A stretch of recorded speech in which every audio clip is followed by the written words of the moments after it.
If you drove up the winding dirt road of Southwestern Parkway in Louisville, Kentucky in the mid-1930s, you'd see a colossal, 5-story red brick monster looming over the trees. It looked less like a medical facility and more like a fortress built to hold something dark inside. By the time its doors finally slammed shut, over 63,000 human beings had died inside those walls. Their bodies didn't leave through the front gates. They were slid down a dark, 400-foot concrete chute in the dead of night, so the living patients wouldn't see the body count. This is Waverly Hills Sanatorium, and what happened inside this building was a real-life horror story that never truly ended. To understand the terror of Waverly Hills, you have to understand the nightmare of the early 20th century. Tuberculosis, the White Plague. It was a slow, agonizing death. The bacteria ate human lungs from the inside out. Patients coughed up dark blood, suffocated on their own fluid, and withered away into skin and bones. There was no cure, no antibiotics, no hope. In Jefferson County, Kentucky, the disease was spreading like wildfire. The local hospitals were overwhelmed, dumping bodies in mass graves. The city needed a place to quarantine the doomed, somewhere far away from healthy eyes. In 1910, a small wooden hospital opened on a high, isolated hill. But within 15 years, the bodies were piling up so fast that the original structure collapsed under the sheer volume of the sick. In 1926, the modern Gothic monster was erected, a massive Tudor Gothic sanctuary designed to house over 400 patients at a time. When you entered Waverly Hills, you didn't just check into a hospital. You were stripped of your clothes, handed a gown, and severed from the outside world. Your family couldn't touch you. They stood behind glass walls down at the main gate. Once those massive iron doors closed behind you, you knew one thing with absolute certainty. You were likely going to die here. The real horror of Waverly Hills wasn't just the disease, it was the treatments.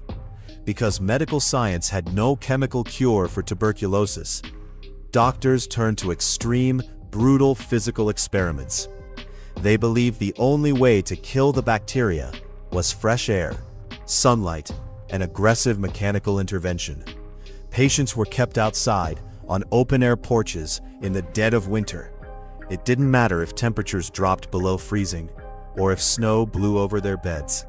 They were covered in heavy blankets and forced to breathe sub-zero air for hours. Frozen blood would crust on their lips. When fresh air failed, the invasive procedures began.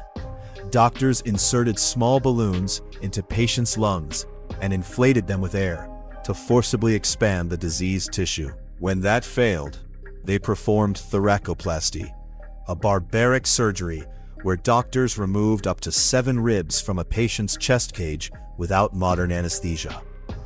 They physically collapsed the chest wall, caving the lung in on itself so the diseased tissue would rest. Most patients didn't survive the operating table. The sound of saws cutting through human bone echoed through the concrete corridors every single morning.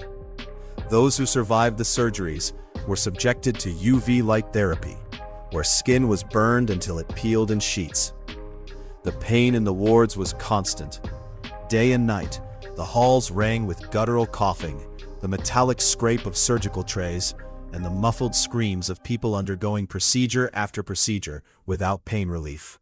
At the peak of the epidemic in the 1930s, people were dying at Waverly Hills at a rate of 1 person every hour. The hospital administrators faced a psychological crisis. If living patients saw hearse after hearse pulling up to the front doors, morale collapsed and panic ensued. The stress accelerated their deaths. Their solution was a dark piece of engineering, the body chute. It was a 400-foot underground tunnel extending from the lower floor of the hospital straight down to the bottom of the hill where the railroad tracks lay. Equipped with a motorized gurney and a set of concrete stairs, the tunnel was designed to move corpses in total secrecy. Every night, Under the cover of pitch darkness, nurses wrapped dead bodies in white canvas sheets. They carried them down to the basement, opened a heavy metal door, and slid the corpses onto the wooden trolley inside the airless, damp tunnel. The trolley was lowered down into the blackness. At the bottom, a train waited to haul the bodies to mass crematoriums or unmarked graves. Imagine standing at the bottom of that concrete pipe at midnight. The smell of damp mold mixed with the stench of human decay. The sound of a heavy wooden cart rolling down the inclined tracks, carrying the cold remains of people who had been alive just hours earlier. It is estimated that over 40,000 bodies passed through that single concrete tube. If Waverly Hills has an epicenter of pure terror, it rests on the 5th floor, specifically room 502. The 5th floor was reserved for mentally unstable patients and nurses who were infected with tuberculosis while working the wards. It was isolated, quiet, and suffocating. In 1928, a 29-year-old head nurse was working the night shift in room 502. She was unmarried, pregnant out of wedlock, and suffering from the early stages of tuberculosis. Desperate, terrified of public disgrace, and driven insane by the daily horrors of the hospital, she stepped into room 502, tied a thick light fixture wire around her neck, and hanged herself from the exposed pipe. Her body swayed over the floor for hours before the morning crew found her. 3 years later, in 1932, another nurse stepped into the exact same room. Depression had completely consumed her after watching hundreds of children die on the pediatric ward. Without warning a soul, she walked out of room 502, stepped over the low concrete railing of the 5th floor balcony, and plunged 5 stories to her death on the hard pavement below. Today, visitors in room 502 report an overwhelming weight on their chests the moment they step across the threshold.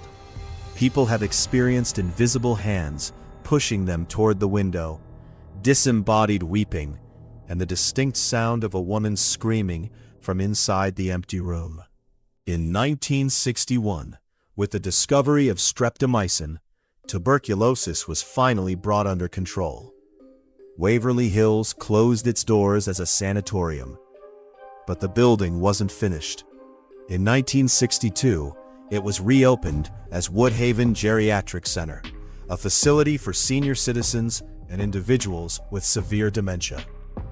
It was during this era that the horror shifted from medical tragedy to outright cruelty. Reports of severe patient neglect, forced electroshock therapy, and physical abuse surfaced. Patients were found tied to chairs for days in their own waste. In 1982, the state forcibly shut Woodhaven down due to extreme overcrowding and health violations. The massive complex was completely abandoned. For 2 decades, Waverly Hills sat empty on the hill, decaying in the woods. Vandals smashed the windows, copper thieves stripped the wiring, and local cults performed dark rituals in the basement. This is when the shadows took over. Paranormal investigators, trespassers, and security personnel began reporting phenomena that defy scientific explanation. The most famous entity is the Creeper, a pitch-black, human-shaped shadow that does not walk on 2 feet. It crawls along the ceilings and walls of the long corridors, moving at unnatural speeds toward anyone foolish enough to explore the 4th floor alone. In the hallways, people regularly spot full-body apparitions of skeletal figures in hospital gowns, wandering aimlessly with empty eye sockets. Thermal imaging cameras have recorded distinct human heat signatures moving through rooms where the ambient temperature is well below freezing. Waverly Hills Sanatorium stands today as a decaying monument to human suffering. The brick walls have absorbed decades of agony, fear, and death. You can clean the floors, you can board up the windows, and you can try to turn it into a tourist site. But when midnight hits Southwestern Parkway and the fog rolls off the Ohio River to swallow the hill, the atmosphere changes. The cold wind still rushes up the body chute. The floorboards on the 5th floor still creak under the weight of unseen feet. And if you stand at the end of the long, dark hallway on the 3rd floor, listening closely to the silence, you will hear it. A faint, wet cough echoing out from the dark. Waverly Hills never let its patients leave, and it's still waiting for its next admission.